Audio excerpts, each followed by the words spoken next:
ಒಂದು ಚಿಕ್ಕ ಕನಸಿನಿಂದ ಪ್ರಾರಂಭ ಆದಂತಹ ಪಯಣ ಇಂದು ವಿಶ್ವದ ಅತಿ ದೊಡ್ಡ ರಾಜಕೀಯ ಪಕ್ಷವಾಗಿ ಬೆಳೆದಿದೆ.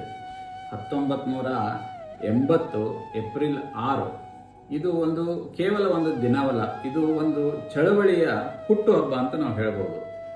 ಶ್ಯಾಮಾ ಪ್ರಸಾದ್ ಮುಖರ್ಜಿ ಅವರ ದೃಢ ಸಂಕಲ್ಪ, ದೀನ್ ದಯಾಳ್ ಉಪಾಧ್ಯಾಯ ಅವರ ಚಿಂತನೆ, ಅಂತ್ಯೋದಯ ಅಂದರೆ ಸಮಾಜದ ಕೊನೆಯ ವ್ಯಕ್ತಿಯ ಅಭಿವೃದ್ಧಿಯೇ ನಿಜವಾದ ಪ್ರಗತಿ, ಈ ಉದ್ದೇಶ ಧ್ಯೇಯವನ್ನು ಇಟ್ಟುಕೊಂಡು ಈ ಸಿದ್ಧಾಂತಕ್ಕೆ ಬದ್ಧತೆಯೊಂದಿಗೆ ರಾಷ್ಟ್ರ ಪ್ರೇಮಕ್ಕೆ ಪ್ರತಿಬಿಂಬವಾಗಿ ಸೇವೆಯೇ ಧ್ಯೇಯ ಅನ್ನುವಂತಹ ವಿಚಾರಧಾರೆಯನ್ನು ಇಟ್ಟುಕೊಂಡು ಅಟಲ್ ಬಿಹಾರಿ ವಾಜಪೇಯಿ ಅವರ ದಾರಿ, ಅಡ್ವಾಣಿ ಅವರ ತ್ಯಾಗ, ಇಂದು ನರೇಂದ್ರ ಮೋದಿಜಿ ಅವರ ನಾಯಕತ್ವದಲ್ಲಿ ಹೊಸ ಭಾರತದ ನಿರ್ಮಾಣದ ಸಂಕಲ್ಪ.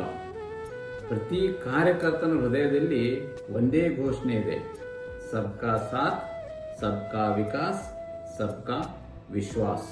ಇದು ಕೇವಲ ಒಂದು ರಾಜಕೀಯ ಪಕ್ಷವಲ್ಲ, ಇದು ಒಂದು ಶಕ್ತಿ, ಒಂದು ಸಂಸ್ಕೃತಿ ಅಂತ ನಾವು ಹೇಳ್ಬೋದು. ಭಾರತೀಯ ಜನತಾ ಪಾರ್ಟಿಯ ಸ್ಥಾಪನಾ ದಿನದ ಹಾರ್ದಿಕ ಶುಭಾಶಯಗಳನ್ನು ನಮ್ಮ ಕೋಟಿ ಕೋಟಿ ಕಾರ್ಯಕರ್ತರಿಗೆ ಹಾಗೂ ದೇಶದ ಎಲ್ಲ ಬಂಧುಗಳಿಗೆ ತಿಳಿಸ್ತಾ ಇದ್ದೇನೆ. ನಮಸ್ಕಾರ.